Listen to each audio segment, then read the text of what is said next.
네, 이번 시간에는 캐릭터에게 매력을 부여하는 방법을 한번 알아보겠습니다. 일반적으로 영화가 시작될 때 주인공은 불행한 상태에서 출발합니다. 왜냐하면 이런 불행한 상태의 주인공이 행복해지는 과정으로 옮겨가는 이야기가 영화이기 때문에 그렇습니다.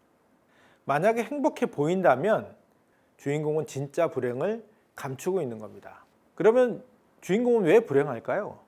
이 주인공의 불행의 원인은 뭘까요? 보통 과거에서 옵니다. 그래서 작가들은 이 불행한 주인공의 과거를 반드시 만들어줍니다. 왜냐하면 주인공의 과거가 불행한 상태의 원인을 제공하고 그 원인을 해결함으로써 주인공이 행복해지기 때문입니다. 바로 이 불행의 원인이 주인공에게 약점으로 작용하는 겁니다. 자, 그러면 이 과거를 어떻게 만들까요? 과거를 만드는 원리가 있습니다. 처음, 주인공은 최초의 순수한 욕망을 갖게 됩니다. 그런데 그 욕망을 실행시키지 못하게 만드는 불행한 사건이 발생합니다. 저는 이걸 결핍 사건이라고 부르는데, 이 불행한 사건이 발생되면 이 불행한 사건을 주인공이 돌파해서 해결해야 되는데 주인공은 돌파할 수 없는 이유를 갖습니다.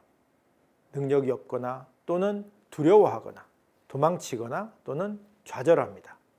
그래서 자신의 최초 욕망을 버리고 다른 욕망으로 갈아타는 왜곡이 일어납니다. 바로 이 과정에서 약점이 발생하는 겁니다. 그리고 이 왜곡된 욕망으로 쭉 살아갑니다. 그러니 당연히 불행을 안고 사는 거죠. 바로 영화는 이 불행한 상태에서 약점을 극복해서 행복해지는 과정의 이야기인 겁니다. 그러니까 불행한 상태로 시작하게 되는 거죠. 예를 들어서 설명해 보겠습니다. 초등학교 5학년 교실입니다. 초등학교 5학년이면 티네이저들이 어떤 썸씽이 막 싹 트는 시기죠. 첫사랑을 경험하는 시기이기도 합니다. 남자 주인공 반에 전학생이 옵니다. 아주 아름답고 눈부신 여학생이 전학을 온 겁니다. 그런데 남자 주인공 옆자리가 비어 있습니다. 남자 주인공과 이 여학생은 첫사랑의 경험을 시작하게 됩니다. 그런데 주인공의 뒷자리에 반장이 앉아 있습니다. 근데 이 반장은 공부는 물론 1등이고 부잣집 아들입니다. 외모도 좋고 매너도 좋은 인기남입니다. 이 반장이 여학생에 관심을 보이기 시작합니다.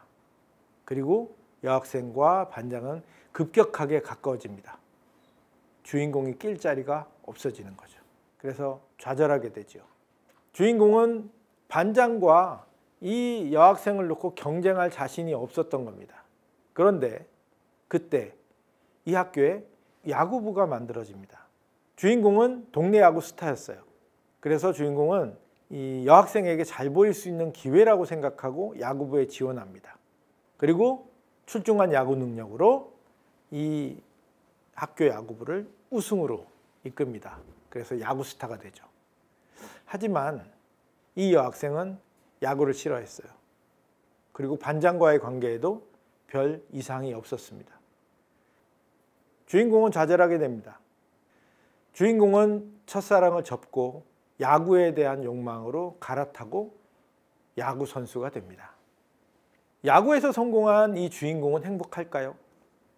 야구보다 첫사랑을 쟁취하는 노력이 더 행복하지 않았을까요? 여기서 주인공의 욕망이 사랑에서 야구로 변형되는 과정, 이 전체적인 변형 과정을 저는 욕망의 로드맵이라고 부릅니다. 욕망이 변화되는 과정을 얘기하는 겁니다. 주인공이 반장과 경쟁하지 못하고 야구로 도망친 이 소극성, 이것이 바로 이 어린 주인공의 약점이 되는 겁니다. 그리고 그 약점을 안고 불행한 상태로 야구를 하고 있는 거죠. 결국 욕망의 로드맵은 주인공의 약점을 만들어내는 과거를 만드는 방법입니다. 다른 예를 하나 들어보겠습니다. 재벌집 막내 아들이란 드라마를 한번 생각해 볼게요.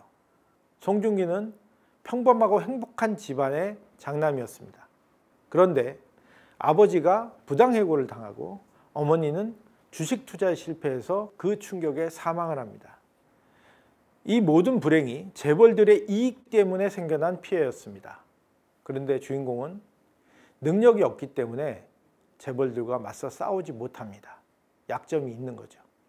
그래서 주인공은 그들과 싸움을 포기하고 그들의 하수인이 되는 길을 선택합니다. 행복한 가정을 이루고 싶은 주인공의 욕망은 그들의 하수인으로 살면서 돈을 벌고 싶고 성공하겠다는 욕망으로 변질됩니다. 그러면서 주인공은 재벌들로부터 불행한 상황을 겪고 있는 드라마로 시작이 되는 거죠. 그러다가 결국 주인공은 재벌들의 재산 싸움에 희생돼서 총에 맞아 죽습니다. 자신의 능력을 부여받지 못하고 약점을 아는 채 죽은 거죠. 그런데 이때 작가가 주인공의 약점을 극복할 수 있는 능력을 제공합니다. 바로 미래를 알고 있는 힘입니다. 저는 이걸 만능키라고 부르는데, 이 만능키 때문에 주인공은 약점을 극복하고 그들과 싸워서 재벌의 총수의 자리까지 가는 과정의 이야기였던 겁니다. 캐릭터의 욕망이 왜곡되는 지점에서 약점이 발생합니다. 그 약점이 바로 주인공을 매력적으로 만드는 대단히 중요한 포인트가 되는 겁니다. 이렇게 욕망이 변형돼서 왜곡되는 지점, 그리고 약점이 발생하는 지점을 바로 로드맵을 통해서 알 수 있는 겁니다. 욕망의 로드맵을 다시 한번 정리해 보면, 주인공의 최초 욕망이 발생되고, 그리고 그 욕망을 이룰 수 없는 결핍 사건이 발생되고, 그리고 그 사건 때문에 욕망이 왜곡되는 상황이 생기고, 왜곡된 욕망으로 불행하게 쭉 유지되는 이 일련의 과정을 욕망의 로드맵이라고 부르고, 왜곡되는 바로 욕망이 일어나는 그 지점에서 약점이 발생되는 겁니다. 이 욕망의 로드맵에서 중요한 포인트는 욕망을 왜곡시키는 결핍 사건을 만들어주는 겁니다. 이 결핍 사건을 잘 만들어내면 주인공은 자신의 욕망 그리고 약점을 갖고 있는 매력적인 캐릭터로 보이고, 또 주인공의 약점을 극복하게 관객들이 응원하게 되는 겁니다. 이렇게 욕망의 로드맵을 활용해서 입체적이고 또 매력적인 캐릭터의 과거를 만들어 보시기 바랍니다.